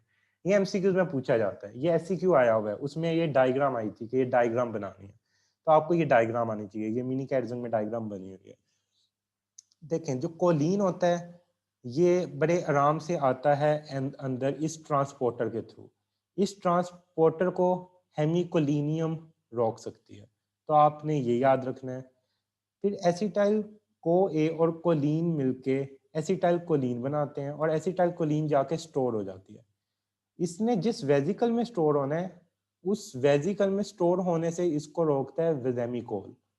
तो यानी ये विजेमिकोल क्या है, एसिटाइल कोलिन को स्टोर होने से रोकेगी। इन ड्रग्स का बहुत ज्यादा कोई यूज नहीं है, बट बोtulinum अभी भी कुछ जगहों पे यूज होती है। नेक्स्ट है बोtulinum। बोtulinum आपके क्या करेगी, ये नेगेटिव का साइन इंडिकेट कर रहा है, ये एसिटाइल कोलिन को रिलीज नहीं होने देगी, यानी एसिटाइल कोलिन रिलीज नहीं होगी। और एसिटाइल कोलिन अगर रिलीज नहीं होती तो यहाँ पे वो नेक्स्ट रिसेप्टर पे जाके नहीं लगेगी। इसका यूज क्या है वो ऑब्वियसली हम अगले चैप्टर्स में पढ़ेंगे। अभी आपने ये डायग्राम याद करनी है, और इनके नेम याद करने हैं, और ये किस जगह पे एक्ट करते हैं ये याद करनी है, और ये क्या कर रहे हैं, ये एसिटाइल कोलिन को डिक्रीज कर रहे हैं या उसको रिलीज नहीं होने दे रहे। तो ये हमारे पास जो कोलिनर्जिक पार्ट था ऑलमोस्ट कंप्लीट हो गया। ये आप लोग को अच्छे से आना चाहिए। इस कोलिनर्जिक पार्ट पे 2 चैप्टर बेस हुए हैं। जो पिछली मैंने आपको बातें बताई हैं, ये कॉन्सेप्ट्स अगर आपके क्लियर होंगे तो अगले 2 चैप्टर आपके लिए हलवा होंगे। नेक्स्ट एड्रीनर्जिक रिसेप्टर अगर आपके क्लियर होंगे तो कोलिनर्जिक से आगे 2 एड्रीनर्जिक के रिलेटेड चैप्टर है। एक एड्रीनर्जिक रिसेप्टर और एक नॉन एड्रीनर्जिक, जो एंटी होते हैं यानी इसके ऑपोजिट होते हैं। तो अगर ये वाला अब जो पार्ट पर आने लगो ये क्लियर होगा तो अगले उससे अगले 2 चैप्टर भी, यानी आपको पूरा ऑटोनॉमिक नर्वस सिस्टम इन इस एक चैप्टर के कॉन्सेप्ट्स पे बेस करते हैं। Now adrenergic receptors. Adrenergic receptors की हमने क्लासिफिकेशन पढ़ी थी, 2 टाइप्स के होते हैं। One is alpha receptors and the other is the beta receptor. Alpha receptor are further divided into 2 types, alpha 1 and alpha 2 receptor, और beta receptor further subdivided into beta 1, beta 2 and beta 3. अब जो इन पे act करते हैं adrenergic है norepinephrine और epinephrine. जो norepinephrine है वो अल्फा रिसेप्टर पे ज्यादा अच्छा बाइंड हो सकती है, और जो एपिनेफ्रिन है उसकी बाइंडिंग कैपेबिलिटी बीटा रिसेप्टर पे ज्यादा है, यानी नॉरएपिनेफ्रिन की बाइंडिंग कैपेबिलिटी अल्फा के साथ ज्यादा है, एपिनेफ्रिन की बीटा के साथ ज्यादा है। ये याद रखने हैं, ये दोनों रिसेप्टर्स आपके इन्वॉल्व होते हैं सिंपैथेटिक नर्वस सिस्टम में, और जो पिछले रिसेप्टर कोलिनर्जिक पड़े हैं वो मेनली इन्वॉल्व होते हैं पैरासिम्पैथेटिक नर्वस सिस्टम में। एक एक्सेप्शन थी, अब वो आपको वैसे याद हो चुकी होगी, जो स्वेट ग्लैंड की थी। ये सिंपैथेटिक नर्वस सिस्टम में होते हैं, यानी अल्फा अगर एक्टिवेट होगा यानी तब भी सिंपैथेटिक नर्वस सिस्टम एक्टिवेट हो रहा है, बीटा होगा तब भी सिंपैथेटिक नर्वस सिस्टम एक्टिवेट हो रहा है। इसका एक मेमोनिक याद रखें, जो अल्फा रिसेप्टर जब एक्टिव होता है तो मोस्टली कॉन्ट्रैक्शन होती है, और जब बीटा एक्टिव होता है तब रिलैक्सेशन होती है। ये आपको बहुत ज्यादा हेल्प करेगा। जैसे पिछले में मैंने बताया था कि मस्कुलिनिक मोस्टली जगहों पे कॉन्ट्रैक्शन करवाता है, तो मस्कुलिनिक पैरासिम्पैथेटिक में कोई ऐसा नहीं था जो रिलैक्सेशन भी करवा रहा हो, यानी मस्कुलिनिक का अपोज कर रहा हो। वो पैरासिम्पैथेटिक में मेनली मस्कुलिनिक ही हम ज्यादा डिस्कस करते हैं, ज्यादा जगह पे वही है। लेकिन एड्रीनर्जिक रिसेप्टर में ये बहुत इंपॉर्टेंट बात है कि अल्फा जो रिसेप्टर है ये भी जबकि सिंपैथेटिक के है, ये कुछ ऐसे मसल्स है वहां पे कॉन्ट्रेक्शन करवा रहे होते हैं, और जो बीटा होते हैं वो उसी मसल की रिलैक्सेशन करवा रहे होते हैं, तो अफेक्ट्स कंपनसेट हो रहे होते हैं। तो ये पॉइंट अच्छे से याद रखना, आपको आगे बहुत काम आएगा। अब मैं एग्जांपल देता हूँ, फॉर एग्जांपल ब्लड वेसल्स। अभी ना ये वाली के डायग्राम के बाद हमने इसको गौर से देखना है, ये बहुत इंपॉर्टेंट रिसेप्टर्स हैं, ये कंफ्यूज होंगे, मैंने इनको बहुत चैनलाइज करके आगे स्लाइड्स में लिखा है, and it will really help you to memorise it. हमारे पास अल्फा रिसेप्टर्स हैं, हमारे पास बीटा रिसेप्टर्स है। अल्फा के आगे अल्फा 1, अल्फा 2। अल्फा में आप इस स्लाइड दिखाने का मकसद कि अल्फा मेनली कंस्ट्रिक्शन में हेल्प करते हैं। जैसे ब्लड वेसल में उसमें प्रीडोमिनेंटली अल्फा 1 प्रेजेंट होते हैं, मेनली जो होते हैं वो क्या करवाते हैं, कंस्ट्रिक्शन करवाते हैं। बीटा 2 प्रेजेंट होते हैं बट वो नॉन इनर्वेटेड होते हैं। तो नॉन इनर्वेटेड मैंने अभी आपको समझाना है, जैसे पीछे भी एक जगह पे हम पढ़ के आए हैं, आगे भी अभी आएगा, तो मैं वो जब इकट्ठा आएगा तब समझाऊंगा। तो ये डायलेट करते हैं। इसी तरह ब्रोंकाई में अल्फा, जबकि देखें ये भी सिंपैथेटिक था, ये भी सिंपैथेटिक था, तो सिंपैथेटिक कंस्ट्रिक्ट भी कर रहा है, सिंपैथेटिक रिलैक्स भी कर रहा है। लेकिन कुछ ऐसी ड्रग्स होंगी जो अल्फा स्पेसिफिक होंगी, जब हम आगे ड्रग्स पढ़ेंगे कुछ ऐसी होगी जो सिर्फ अल्फा रिसेप्टर पे लगेगी, वो कंस्ट्रिक्शन करवा सकती हैं, और कुछ ऐसी ड्रग्स होगी जो बीटा 2 पे सिर्फ लगेगी, वो रिलैक्सेशन करवा सकती हैं। सिंपल। तो ये बात आपने याद रखनी है। तो इस वजह से आपको ये पता होना चाहिए स्पेसिफिकली कि क्या करते हैं। अब इनको भी, इनके भी सिस्टम्स होते हैं। ये IP3 डैग यानी अल्फा 1 रिलेटेड टू GQ होता है, alpha 2 related cyclic AMP decrease और विच इंडिकेट GI। ये आपने याद करना है। जो बीटा होते हैं, बीटा 1 हो, बीटा 2 हो या बीटा 3 हो, ये सारे होते हैं GS टाइप। ये लिख लें, साथ साथ सारी चीजें लिखते हैं। अब हम देखते हैं कि ये कहाँ कहाँ पे प्रेजेंट होते हैं, हमें इसका पता होना चाहिए। ये याद करने हैं। शुरू में आपको लगेगा याद नहीं हो रहा है, या आहिस्ता आहिस्ता जब पढ़ते जाएंगे ना आपको याद खुद हो जाएंगे। मेमोराइज करें इन चीजों को। आपकी आई में अल्फा 1 रिसेप्टर्स प्रेजेंट है रेडियल मसल में। अल्फा 1 के साथ क्या लिंक किया था, कॉन्ट्रैक्शन को। आई में प्रेजेंट है, क्या करवा रहे हैं, कॉन्ट्रैक्शन किसकी, रेडियल मसल की। उसके रिजल्ट में मिड्रेसिस होती है। रेडियल मसल ऐसे होते हैं, आई है ना ये, ऐसे रेडियल मसल होते हैं। तो ये जब कॉन्ट्रैक्ट करेंगे तो ये इधर को ऐसे कॉन्ट्रैक्ट होंगे, तो दरमियान में जो प्यूपिल का साइज है वो इंक्रीज हो जाएगा। तो ये कॉन्ट्रैक्शन पूरा है। सो मैं थोड़ा सा इस वजह से एलेबरेट करके चीज़ बताता हूँ। जो बेसिक्स होती है ना, अगर आप लोग की वो ही नहीं स्ट्रॉन्ग होगी तो आप लोग को आगे कुछ भी नहीं आएगा। सो पढ़ाने का हमेशा मकसद भी यही होना चाहिए कि आप लोग को चीज़ें सिखाई जाए, गले से ना उतारी जाए, जो कि आप लोग कॉलेजेस में भी देखते हैं गले से उतारी जाती है। मेरे आप यूट्यूब पे लेक्चर देख लें, कभी लेक्चर में जितना मर्जी मुझे टाइम लग गया, आई ऑलवेज ट्राई कि बच्चों को समझ आनी चाहिए। स्पीड इंक्रीज करना मेरे लिए बहुत ईजी है, क्योंकि मुझे तो वो टाइम कम लगेगा, but still I always try कि आप लोगों को फैसिलिटेट किया जाए, ना कि मैं अपने आप को फैसिलिटेट करूं। तो इस वजह से मैं हर चीज़ इतना एलेबरेट करके बताता हूँ, क्योंकि ये कॉन्सेप्ट्स अगर आपको पता होंगे तो you will become very good doctors इंशाल्लाह। Next is arterioles. आर्टीरियोल्स है, ये कॉन्ट्रैक्शन करवाते हैं। आर्टीरियोल्स पे अल्फा 1 रिसेप्टर है, अल्फा 1 रिसेप्टर एक्टिवेट होगा तो कॉन्ट्रैक्शन होगी। वेन्स पे कॉन्ट्रैक्शन, ब्लैडर पे कॉन्ट्रैक्शन। ये देखें हर जगह पे कॉन्ट्रैक्शन, यानी आपने ये याद रखना है। कि जो अल्फा 1 जब एक्टिवेट होता है तब भी कॉन्ट्रैक्शन होती है, ये सिंपैथेटिक से रिलेटेड कॉन्ट्रैक्शन है।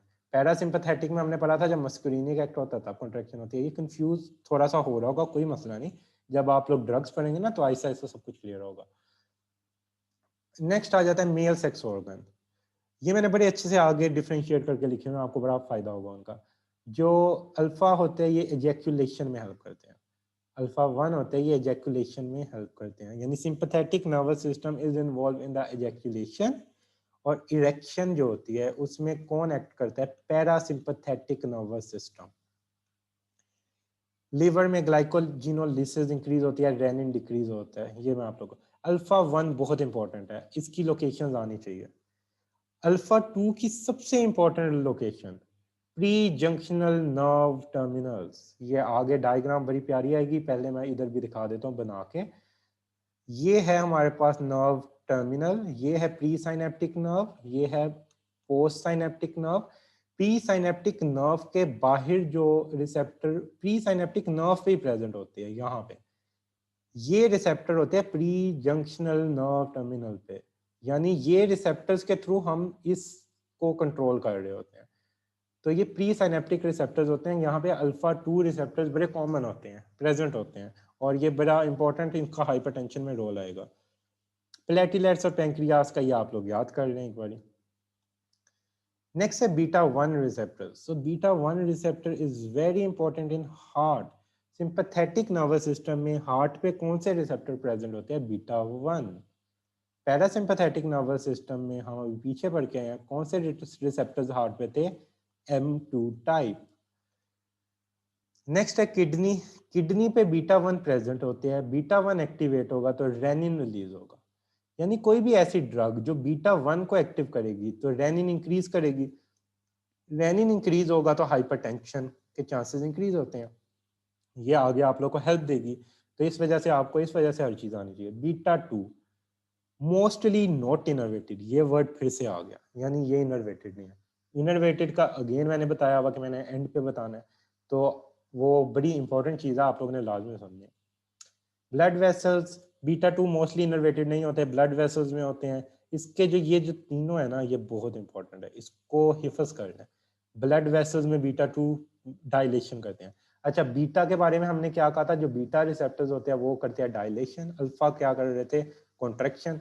तो बीटा ब्लड वेसल्स में है तो देखें वेजो डायलेशन हो रही है, यूट्रस में है तो रिलैक्सेशन हो रही है, ब्रोंकियोल में है तो डायलेशन कर रहे हैं। तो देखें एक छोटी सी चीज बताई और आपको सारा याद हो गया। तो इसी तरह सारी चीजें याद होती हैं फार्माकोलॉजी में, अगर आपको चीजें पता हो। असल में आप लोग देखेंगे बहुत से सेशंस में आपको 4-5 चीजें 3-4 बता दी जाएंगी जो इंपॉर्टेंट होगी, आपको वो बार बार रिपीट करके याद करवाई जाएगी, 3-4-5 चीजें बस, और कहेंगे कि बहुत अच्छा कर दिया, आप लोग को लगेगा हाँ यार ये तो सब कुछ करवा दिया। लेकिन जब आप आहिस्ता आहिस्ता 5-6 महीने बाद जब आपको पता लगेगा ना कि फार्मा किस तरह पढ़ते हैं और जो पैथो है वो किस तरह पढ़ते हैं, तब आपको आइडिया होगा कि वो 3-4 चीजों का तो आपके कोर्स में 10% भी फायदा नहीं होता। तो याद रखें ये सारी चीजें कहीं ना कहीं लिंक्ड है। अगर मैं ये सारा कुछ इतना एक्सप्लेन बता रहा हूँ ना, तो ये आगे आपको हर जगह पे फायदा देने वाली है, तो ही बता रहा हूँ। नेक्स्ट आ जाते हैं alpha receptor. Alpha 1 GQ couple से, अल्फा 2 GI कपल से। सो दिस इज मैंने आपको पहले ही बताया है ये क्या होते हैं, ये MCQs है। बीटा 1 बीटा 2 और डोपामीन 1 रिसेप्टर GS कपल्ड है। अब ये बड़ा इंपॉर्टेंट है, beta receptor are usually more sensitive to activation than alpha receptor. Beta receptor ज्यादा सेंसिटिव है अल्फा रिसेप्टर से। ये दोनों कौन से रिसेप्टर है, एड्रीनर्जिक रिसेप्टर है, यानी कोई ऐसी ड्रग जो बीटा पे भी एक्ट कर सकती हो, जो अल्फा पे भी एक्ट कर सकती हो, तो बीटा ज्यादा सेंसिटिव है, तो वो लो डोज पे बीटा पे एक्ट करेगी, और जब हाई डोज करोगे तो वो अल्फा पे एक्ट करेगी। तो अब ये पॉइंट आपको याद रहना चाहिए, बीटा सेंसिटिव है, यानी जो ड्रग बीटा और अल्फा दोनों पे एक्ट कर सकती है वो पहले बीटा पे एक्ट करेगी, बाद में वो अल्फा पे एक्ट करेगी, क्योंकि सेंसिटिव चीजों पे पहले इफेक्ट आता है। ये हाई यील्ड पॉइंट्स आ गए, ये आप लोग लिख लें, ये आपको इंशाल्लाह बहुत फायदा देंगे। ये आपके MCQs सारे सॉल्व करवाएंगे, ये आपको सारी ड्रग्स जब आगे आएंगी वो ड्रग्स का इन ऑर्गन्स पे क्या इफेक्ट हो रहा है वो आपको याद करवाएंगे। ये मैंने बड़े अलहदा करके लिखे हैं क्योंकि एक दो दो कंफ्यूज करने वाले थे, तो ये अलहदा करके आपको बहुत फायदा होगा और इंशाल्लाह इट विल हेल्प। कोई भी ऐसी ड्रग जो कि बीटा 2 को या अल्फा को एक्टिव कर रही होती है, वो ग्लाइकोजिनोलाइसिस करवा रही होती है या ग्लूकोनियोजेनेसिस करवा रही होती है, और ग्लूकोनियोजेनेसिस होगी तो क्या होगा, ग्लूकोज ज्यादा होगा। तो ऐसी ड्रग्स बड़ा देख के दी जाती है, मतलब आप एवं डायबिटिक पेशेंट्स को ऐसी ड्रग्स नहीं दोगे। इस तरह की ड्रग्स फिर देख के दी जाती है, देखिए ये ग्लूकोज लेवल को तो इंक्रीज करवा रही है, तो इसका कोई ना कोई तो वजह होगी ना कि इस तरह की ड्रग्स हमने फिर देख के देनी होती है। किडनी में बीटा 1 जो रिसेप्टर है वो रेनिन को इंक्रीज करवाता है, और जो अल्फा 1 रिसेप्टर्स है किडनी में, जब अल्फा 1 एक्टिवेट होते हैं तो रेनिन डिक्रीज होता है। ये याद रखना है, ये एमसीक्यूज क्वेश्चन है, दिस इज एमसीक्यूज क्वेश्चन, ये पूछा जाता है। कोई ऐसी ड्रग होती है जो कि बीटा 1 होती है, वो उस ड्रग का नेम देंगे और उसके बारे में थोड़ा बहुत एक्सप्लेन करेंगे और वो कहेंगे what will be the effect on renin. तो अगर बीटा 1 पे वो एक ड्रग कर सकती हुई तो वो रेनिन को इंक्रीज करवाएगी। जैसे आप लोग आगे एल्ब्यूटिलॉल, साल्ब्यूटामोल ये पढ़ोगे तो ये बीटा पे एक्ट कर सकती है, और जब ये बीटा पे एक्ट करेगी तो फिर एज अ रिजल्ट आइसोप्रोटेरिनोल, सबसे इंपॉर्टेंट डोब्यूटामीन, ये आगे सारी ड्रग्स आएंगी। नेक्स्ट है स्किन। आपकी स्किन में बड़ा इंपॉर्टेंट होते हैं पाइलोमोटर स्मूथ मसल कॉन्ट्रैक्ट, वहाँ पे अल्फा होते हैं।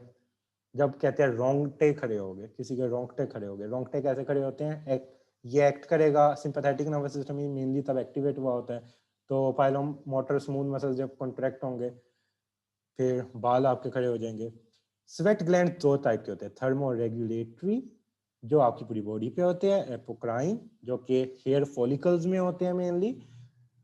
तो जो पूरी बॉडी में होते हैं ये एक्ट करते हैं थ्रू मस्क्यूरिनिक रिसेप्टर, लेकिन ये मस्क्यूरिनिक होने के बावजूद भी सिंपैथेटिक है, तो ये इनकी खास बात है। और apocrine sweat gland alpha receptor के, अल्फा रिसेप्टर जब करते हैं तो सिंपैथेटिक। आई में दो चीजें आती हैं, आई में एक आती है कॉन्ट्रैक्शन ऑफ द प्यूपिल या रिलैक्सेशन ऑफ द प्यूपिल, एक आई में चीज आती है accommodation. So the contraction of the प्यूपिल, sympathetic nervous system जो है, अल्फा रिसेप्टर आपकी आई में प्रेजेंट है और अल्फा रिसेप्टर जब एक्टिवेट होते हैं तो प्यूपिल डायलेट होता है। पैरासिम्पैथेटिक नर्वस सिस्टम के मस्कुलिनिक रिसेप्टर प्रेजेंट है आई में, कौन से मस्कुलिनिक रिसेप्टर, M3, जब एक्टिवेट होता है तो प्यूपिल कंस्ट्रिक्शन। तो ये आप कंपैरिजन देखते जाएंगे सिंपैथेटिक और पैरासिम्पैथेटिक का आई में। बहुत important, very important, sympathetic nervous system जो होता है उसका कोई इफेक्ट नहीं होता अकोमोडेशन आई पे। यानी अगर हम सिंपैथेटिक नर्वस सिस्टम का बाद में देखेंगे कोई ड्रग्स होंगी उसका अकोमोडेशन पे कोई इफेक्ट नहीं होगा, जबकि जो अकोमोडेशन है प्राइमरी कंट्रोल की जाती है मस्कुलिनिक रिसेप्टर, यानी पैरासिम्पैथेटिक आपकी अकोमोडेशन कंट्रोल करते हैं। यूट्रस पे, यूट्रस पे सिंपैथेटिक नर्वस सिस्टम के दो तरह के रिसेप्टर्स होते हैं, beta 2 and alpha. Beta 2 important है, बीटा 2 रिलैक्स करते हैं, यूट्रस को रिलैक्स करते हैं। ऐसी ड्रग जो यूट्रस को रिलैक्स करेंगी वो बेबी की डिलीवरी में मसला करेंगी, बेबी की डिलीवरी नहीं होने देंगी। सही हो गया, बीटा 2 पे अगर एक्ट करती है तो रिलैक्स करिए तो यूट्रस रिलैक्स होगा तो बेबी की डिलीवरी नहीं होगी। अल्फा रिसेप्टर होते हैं बहुत कम होते हैं तो ये कॉन्ट्रैक्ट करते हैं, अल्फा का मैंने पहले ही बताया था कि कॉन्ट्रैक्ट से रिलेटेड होता है, बीटा रिलैक्स से रिलेटेड होते हैं। और जो पैरासिम्पैथेटिक है M3 प्रेजेंट होते हैं यूट्रस में, ये भी कॉन्ट्रैक्ट से रिलेटेड होते हैं। तो ये आप लोगों ने याद रखने हैं। मेल रिप्रोडक्टिव सिस्टम, ये देखिए मैंने कंपैरिजन करके रख दिया, अब आपको कभी नहीं भूलेंगे इंशाल्लाह। सिंपैथेटिक नर्वस सिस्टम इजैक्यूलेशन करवाते हैं, the parasympathetic nervous system involving erection. Next अब हम देखते हैं हार्ट। हार्ट में भी दोनों सिस्टम्स होते हैं, हार्ट में सिंपैथेटिक नर्वस सिस्टम भी होता है, हार्ट में पैरासिम्पैथेटिक नर्वस सिस्टम भी होता है। सिंपैथेटिक की बीटा 1 हमने कहा था प्रेजेंट होते हैं, और पैरासिम्पैथेटिक में M2 रिसेप्टर्स प्रेजेंट होते हैं। सिंपैथेटिक एक्टिवेट होगा तो heart rate will increase and parasympathetic activate होगा heart rate will decrease. Next है blood vessels. So this is the most important thing of this chapter and repeatedly asked in Viva, in MCQs, everything. और इधर अब आपको non innervated चीज का concept समझाऊंगा. अब ये आप लोगों ने याद रखना है. ये आपकी ब्लड वेसल्स है. एक सेकेंड. ये आपकी ब्लड वेसल्स है. लेट्स सपोज ये ब्लड वेसल्स है. ब्लड वेसल्स में रिसेप्टर है. ये एक रिसेप्टर है प्रेजेंट, एक ये रिसेप्टर है, एक ये रिसेप्टर. आपकी ब्लड वेसल्स के अंदर ना 3 तरह के रिसेप्टर्स होते हैं. एक होते हैं अल्फा 1, एक होते हैं बीटा 2, एक होते हैं मस्कुलिनिक रिसेप्टर्स जो कि M3 टाइप में होते हैं. अच्छा जी, ये रिसेप्टर्स आपकी ब्लड वेसल्स के अंदर है. What is meant bye innervation? Innervation ये होती है कि पीछे ऑटोनोमिक नर्वस सिस्टम है ना, उधर से नर्व आ रही होगी और नर्व आके इसको इनर्वेट कर रही होगी, यानी इसको एक्टिवेट कर रही होगी. तो जो अल्फा और बीटा होते हैं इनको कौन सी नर्व एक्टिवेट करती है? Sympathetic nervous system. सही हो गया. और जो M3 होते हैं इसको कौन सी नर्व्स एक्टिवेट करती है? पैरासिम्पैथेटिक नर्वस सिस्टम की. फॉर एग्जांपल आपका सिंपैथेटिक नर्वस सिस्टम एक्टिवेट हो जाता है, सिंपैथेटिक नर्वस सिस्टम एक्टिवेट हो जाता है, तो सिर्फ अल्फा 1 रिसेप्टर इनर्वेटेड है, ना बीटा 2 इनर्वेटेड है, ना M3 इनर्वेटेड है. अगर सिंपैथेटिक नर्वस सिस्टम एक्टिवेट हो जाता है बॉडी का, तो सिर्फ अल्फा 1 रिसेप्टर्स हैं जो कि अपना फंक्शन करेंगे, ना बीटा 2 करेंगे, ना M3 करेंगे. सही हो गया. और जब पैरासिम्पैथेटिक नर्वस सिस्टम एक्टिवेट होता है तो parasympathetic nervous system is not innervated, यानी पैरासिम्पैथेटिक नर्वस सिस्टम ने ब्लड वेसल्स में जो M3 रिसेप्टर्स है या मस्कुलिनिक रिसेप्टर्स है इनको इनर्वेट नहीं किया हुआ.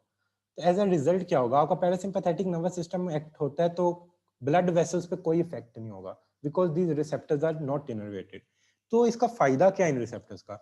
इन रिसेप्टर्स का ये फायदा है कि कभी हम कोई ड्रग देते हैं डायरेक्टली ब्लड में, हम कोई ड्रग ब्लड में देते हैं, ये हमने दे दी, इंट्रावीनस इंजेक्शन लगा दिया उसको. अब जो इंट्रावीनस इंजेक्शन लगाया है ना इस बंदे को, वो लेट्स सपोज जाके मस्कुलिनिक रिसेप्टर पे एक्ट कर सकता है. तो क्या होगा? वो मस्कुलिनिक रिसेप्टर पे जाके एक्ट करेगा और मस्कुलिनिक रिसेप्टर के थ्रू ब्लड वेसल की रिलैक्सेशन करवा देगा. यानी अगर पैरासिम्पैथेटिक बॉडी का सिस्टम एक्टिवेट होता है तो रिलैक्सेशन ब्लड वेसल्स की नहीं होगी क्योंकि M3 वर्क नहीं कर रहे. लेकिन अगर हम IV इंजेक्शन देते हैं, ओरली कोई ड्रग देते हैं जो ब्लड में आ जाती है और ब्लड में आके डायरेक्टली उस रिसेप्टर पे जाके लगती है, जो ड्रग डायरेक्टली जाके रिसेप्टर पे खुद अटैच होगी वो इसका एक्शन परफॉर्म करवा सकती है. Same is the case with beta 2. तो इनर्वेटेड का मतलब ये होता है कि जो डायरेक्ट एक्टिंग ड्रग्स होती है, ये लिख लेना है, डायरेक्ट एक्टिंग ड्रग्स, सिर्फ ये ड्रग जाके नॉन इनर्वेटेड रिसेप्टर्स को एक्टिवेट कर सकती है. और एक और लाइन ये आगे आप लोग को जाके समझ आ जाएगी कि indirect acting drugs can not innervate the, जो इनडायरेक्ट एक्टिंग ड्रग है वो कभी भी जाके आपका ब्लड वेसल्स पे एक्ट नहीं करेगी, वो इन रिसेप्टर्स पे एक्ट नहीं करेगी. क्यों नहीं करेगी इनडायरेक्ट एक्टिंग ड्रग्स? क्योंकि जो इनडायरेक्ट एक्टिंग ड्रग्स होती है ना, ये जैसे ये नर्व है, इनडायरेक्ट एक्टिंग ड्रग ने इस नर्व पे जाके एक्ट करके इसमें से चीजें रिलीज करवानी होती है. अगर इस रिसेप्टर की, जो ये रिसेप्टर है इसकी नर्व है ही नहीं, तो इनडायरेक्टिंग नर्व इस नर्व पे जाके एक्ट ही नहीं कर सकती. जब इस नर्व पे जाके एक्ट कर ही नहीं सकती तो वो इस रिसेप्टर पे कोई इफेक्ट डाल ही नहीं सकती. तो ये सबसे इंपॉर्टेंट पॉइंट है और ये MCQs क्वेश्चन बनता है डिफरेंट तरीकों से. और this is very important case of the blood vessels. तो ब्लड वेसल्स याद रखना है कि जो सिर्फ अल्फा 1 रिसेप्टर है ये इनर्वेटेड होते हैं, यानी इस अल्फा 1 रिसेप्टर पे डायरेक्ट एक्टिंग ड्रग और इनडायरेक्ट एक्टिंग ड्रग दोनों एक्ट कर सकती है. बीटा 2 रिसेप्टर्स जो होते हैं वो वेजोडाइलेशन करवाते हैं, लेकिन इस पे सिर्फ डायरेक्ट एक्टिंग ड्रग्स वर्क कर सकती है, इनडायरेक्ट एक्टिंग ड्रग्स इस पे वर्क नहीं कर सकती. पैरासिम्पैथेटिक नर्वस सिस्टम में याद रखें मस्कुलिनिक रिसेप्टर प्रेजेंट होते हैं. मस्कुलिनिक रिसेप्टर्स जो है उस पे आके ड्रग डायरेक्टली लगेगी, एंडोथीलियम को सिग्नल जाएगा, एंडोथीलियम जो है वो नाइट्रिक ऑक्साइड रिलीज करेगी. नाइट्रिक ऑक्साइड रिलीज जब होगा तो एज अ रिजल्ट वेजोडाइलेशन हो जाएगी. तो ये आपका पैरासिम्पैथेटिक नर्वस सिस्टम है, तो ये याद रखें। कुछ जगहों पे अब देखें, हर जगह पे सिंपैथेटिक भी है, पैरासिम्पैथेटिक भी मोस्टली है, तो कुछ जगहों पे पैरासिम्पैथेटिक डोमिनेट करता है, कुछ जगहों पे सिंपैथेटिक। ऑलमोस्ट बॉडी के सबसे ज्यादा हिस्सों में पैरासिम्पैथेटिक नर्वस सिस्टम डोमिनेटेड होता है, यानी ये ज्यादा एक्ट कर रहा होता है। सिर्फ कुछ हिस्सों में सिंपैथेटिक नर्वस सिस्टम ज्यादा एक्ट करता है, उसमें से एक है ब्लड वेसल। कि ब्लड वेसल में सिंपैथेटिक नर्वस सिस्टम डोमिनेटेड होता है। जैसे घर में अम्मी अब्बू है तो दोनों ही आपके पेरेंट्स, लेकिन एक डोमिनेटेड होता है, कम डोमिनेटेड होता है। ज्यादातर घरों में अब्बू डोमिनेटेड होंगे, सही हो गया, लेकिन कुछ ऐसे घर जरूर होंगे जिसमें अम्मियाँ डोमिनेटेड होंगी। तो इसी तरह सिंपैथेटिक नर्वस सिस्टम को एक तरह से आप अम्मी समझ लें और पैरासिम्पैथेटिक को एक तरह से अब्बू समझ लें। ये ज्यादा जगहों पे डोमिनेटेड होता है, कुछ जगहों पे लेकिन सिंपैथेटिक भी डोमिनेटेड होता है। तो ये याद रखना, आपको हमेशा याद रहेगा। Which receptor are not innervated, तो ये याद रखें, ये बड़े इंपॉर्टेंट है। Muscarinic receptor endothelium of the blood vessels पे इनर्वेटेड नहीं है। अल्फा 2 रिसेप्टर, ये 2 याद रखना है, और beta Adreno receptor on the blood vessel, यानी ब्लड वेसल्स पे इनर्वेटेड क्या क्या नहीं है। मस्करीनिक इनर्वेटेड नहीं है, अल्फा 2 इनर्वेटेड नहीं है, बीटा इनर्वेटेड नहीं है, ये इनर्वेटेड नहीं है। कौन इनर्वेटेड है ब्लड वेसल पे? Alpha 1 is innervated on the blood vessels. Next is some presynaptic receptor, adrenoreceptor, apocrine sweat glands. Apocrine sweat glands कौन से glands होते हैं? Which are responsible for the secretions in the hair follicles. तो ये हमारे पास ये भी complete हो गया. This can be asked in the prof.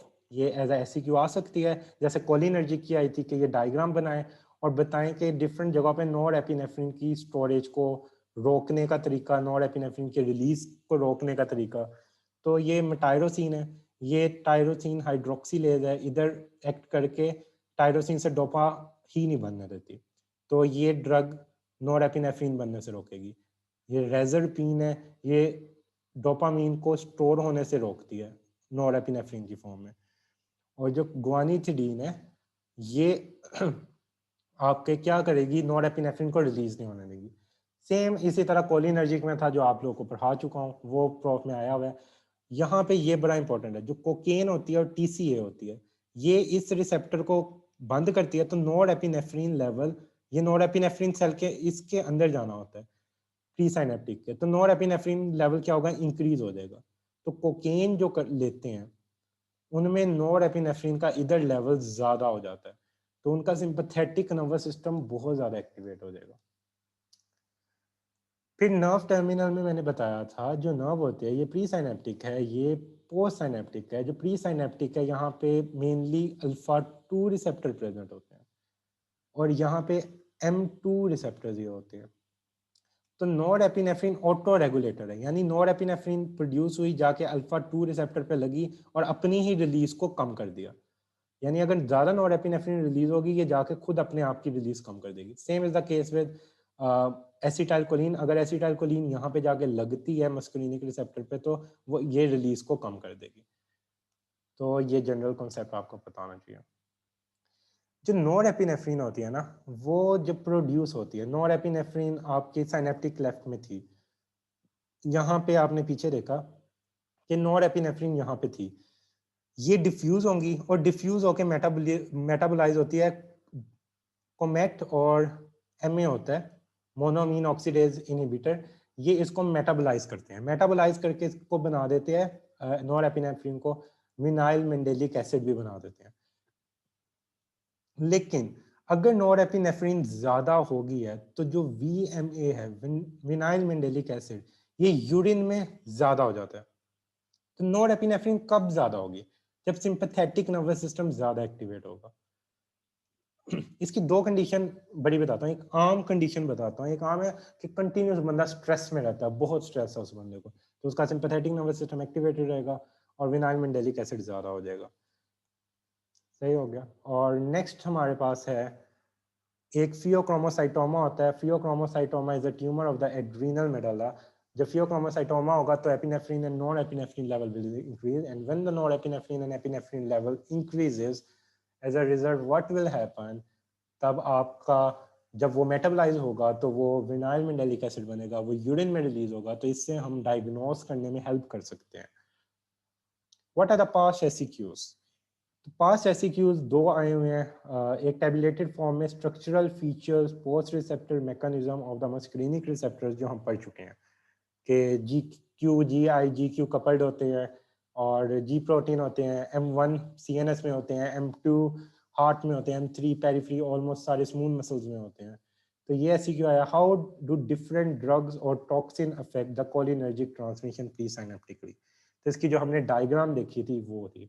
तो और क्या इसमें से ऐसी क्यों आ सकता है, जो हमने सिंपैथेटिक की अभी रिसेंटली डायग्राम देखी है वो आ सकती है। So this is all about today's lecture, which is the introduction of the autonomic nervous system. I hope ये आपको अच्छे से समझ आ गया होगा, और अब इस लेक्चर की बेस पे आपको अगले 4 लेक्चर समझ आएंगे, out of which 2 are demo, बाकी पेड सेशन में है। पेड सेशन की डिटेल्स आप लोगों ने पता करनी है तो आप लोग इस नंबर पे कांटेक्ट कर सकते हैं।